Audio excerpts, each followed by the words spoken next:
معافی میں طاقت ہے اور طاقت میں سکون ہے۔ خاموش دل سب سے پرسکون دل ہوتا ہے۔ صبر کرنے والا ہمیشہ جیتتا ہے، کیونکہ وہ ہار میں بھی سکون ڈھونڈ لیتا ہے۔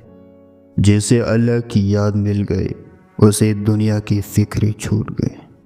خواہشیں جتنی کم ہو، دل اتنا ہی زیادہ مطمئن رہتا ہے۔ اگر آپ سکون چاہتے ہو تو یہ 2 باتوں پر عمل کریں۔ دل میں نفرت، غصہ اور بدلے کی آگ رکھو گے تو سکون کبھی نہیں آئے گا۔ جو ہو چکا اسے چھوڑ دو۔ لوگوں کو معاف کرو تاکہ دل ہلکا ہو جائے۔ دوسروں سے حد سے زیادہ امیدیں رکھنا ہمیشہ دکھ دیتا ہے۔ جتنا ہو سکے اللہ پر بھروسہ کرو اور لوگوں سے کم از کم توقع رکھو۔